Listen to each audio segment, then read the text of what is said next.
Your Steve Jones Show podcast is loading now. The Steve Jones Show podcast is sponsored by Purdy Insurance. Visit Purdy Insurance on Market Street in Sunbury or visit online at purdyinsurance.com. Well, my hate desk can never upstage the great Frank Bodani from the York Daily Record, who's... Oh, that's right. We have Frank on today. My apologies. Sorry about that. On the line with us now. So. Hey, guys. Hey, Frank. How are you? Really good. Really good. How are you? How are things going? I enjoyed the transfer talk. Yeah. I mean, I just don't see how they talk about culture, but, I mean, everywhere. I just don't see how you make it happen, Frank. No, but you know what?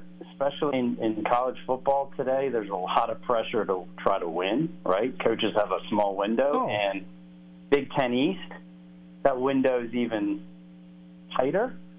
So I guess I can kind of see if there's an avenue, right?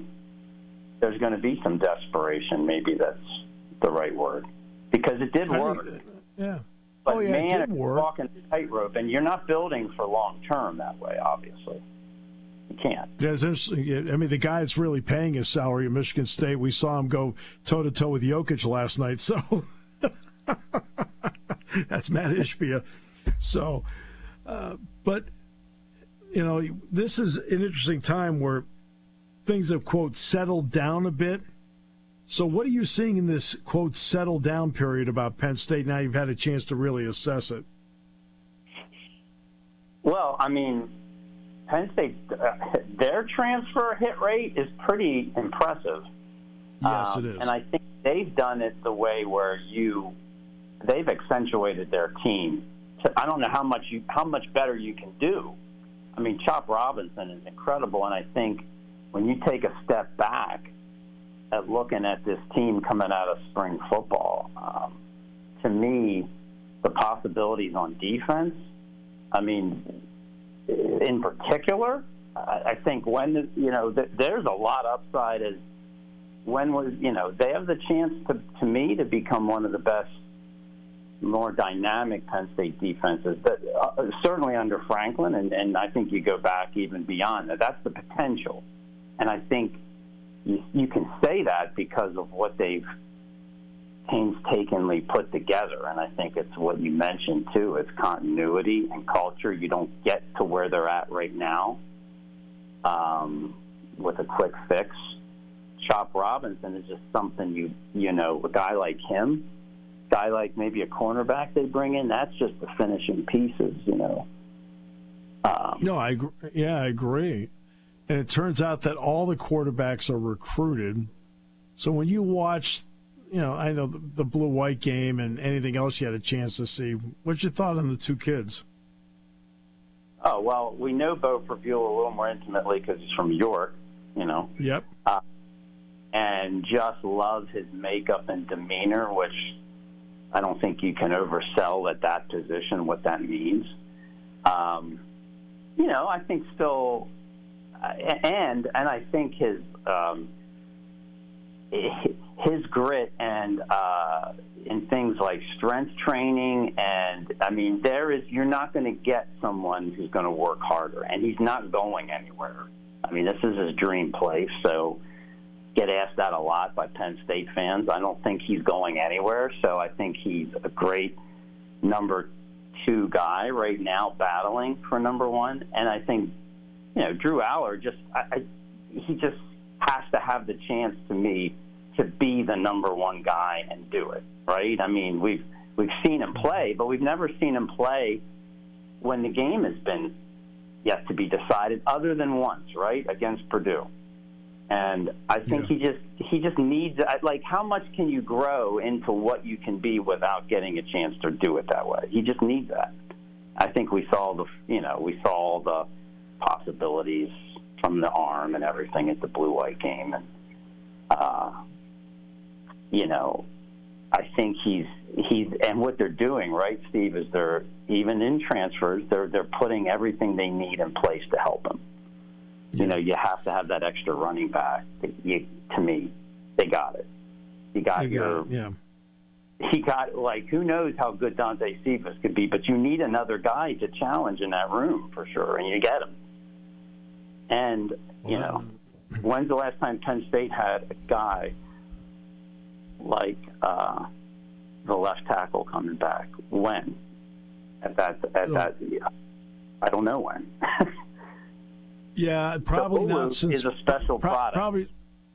Yeah, probably not since Brown, who ended up going to the Cardinals in the first round. Yes. So not. You know, I mean that's. No, not recently. And remember, everybody was mad he moved from defensive tackle. Well, Joe convinced him what his upside was going to be, right, when he was recruited. Right, but I mean, but everybody was mad. How can they move this guy? How can they move this guy? This guy's starting for years in the NFL. What the heck? You know? But you know, I think they're in the best place, to me, since James Franklin's took over. Even though the Big Ten East is probably the toughest it's ever been since James Franklin took over. But to me, I thought when they played Ohio State last year, I saw a Penn State team that pretty much matched up better on the front lines than they had in the past. And I think that's only going to be better when you deal with elite teams this coming year. So it's like, maybe to a lot of fans, it's like the season can't get here quick enough this time, you know. Right, yeah. And that's probably the case. Do you ever learn anything out of the blue-white game? That's a really good question. I don't know what to say about learning. I think what you learn is, like, okay, I look at Tony Rojas, the young linebacker. So you hear about him. You hear about a guy who just got there. We could never have seen him before because he literally just arrived in January. So I think a guy like that, you might learn something like, what's he like compared to the talk? You know, I think there's at least some gauge you can get, and then you see him up close in person, and physically, wow.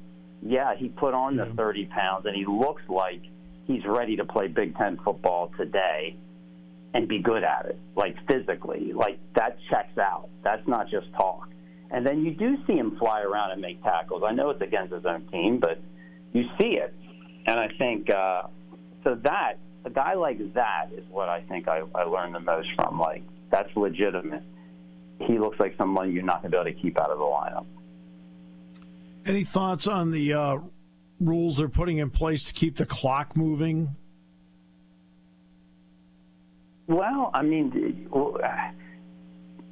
you think it's too long right now? I'm a reporter. I like the break, Steve. It helps me. Well, the breaks pay our salary, so I'm not. So they can take as long as they want. Yeah. I mean, I'll say this: the Penn State Purdue game, the last play, as exciting as the game was, I remember it was 12:04 when the final play went, because Jack made a comment to me and asked, "What time is it?" And I looked over at my phone.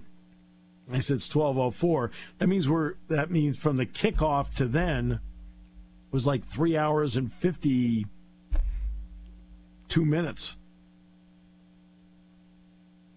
Well, that is a little long. Maybe they could do it more like the blue-white game. How long was that this year? Hour and 50 minutes? If that. Yeah, I mean, I think you're right in that there's certainly certain games, especially when they start at after 8 o'clock at night. Yeah, that get to be brought on too long. So yeah, I mean, it's a good point because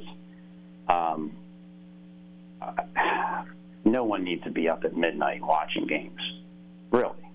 I mean, yeah. So anything to do to, I guess, help quicken things, especially the end of games and the end of the halves. It's just, that's brutal sometimes. I mean, the clock stops every 5 minutes, and the last 5 minutes of the half takes sometimes a half an hour. So it doesn't seem like that, though, when you're either there covering it, though, or writing about it. I'm certainly sure it doesn't seem like that when you're playing it. Right. Maybe just don't. Well, Yeah, I don't think about it too much. It just turned out he made the comment to me, and I looked down and went, "Oh, yeah, it's a little late," because we're not sitting there looking at our watches during the game. I got to ask you one more question about Beau, because he's from your area. Mm-hmm. Hey, what do the fans think about him and the situation here? The local fans, you mean? Yep. Well, I think they're excited. I think they, because really, I don't know if there's ever been a quarterback from our league in the YAIAA who's ever been a full-time scholarship quarterback at Penn State. So it's a new thing. I mean, we get players once in a while that go up there, but not a quarterback. And I think in this day and age, I think everybody, though, like I'll go back to it, they always ask, is he going to stay? Because, transfers are more and more frequent, and especially at that position, only one guy can do it pretty much at a time. But they're excited. I think they saw continually how athletic he was, and meaning how he could win games and help his team in so many different ways. And I think, if anything I saw from the blue-white game was his speed running, like knowing where he was, if he was going to roll out to the outside, getting from point A to point B. I think when you watch him in person playing a game, he's faster doing that. Not running in a straight line necessarily. I'm talking about like making up his mind to go from left to right and go here to there. I think he's quicker than you realize, and he might be quicker and better at doing that than any quarterback Penn State's had. I think maybe, because that's a different type of quickness and speed, and I think that kind of athleticism gets people excited as to what he can do to defenses. It's a wait and see. I mean, he's coming in at the same time as Drew Aller of all things, right? So I think it's a different than if he came in literally at any other time, because Penn State doesn't get a lot of five-star quarterbacks with the kind of height that Drew has had. So I think it's, hey, let's see what Drew can do, but we're glad we have this guy from Pennsylvania there too, New York, Oh, believe me. You watch Beau on an everyday basis.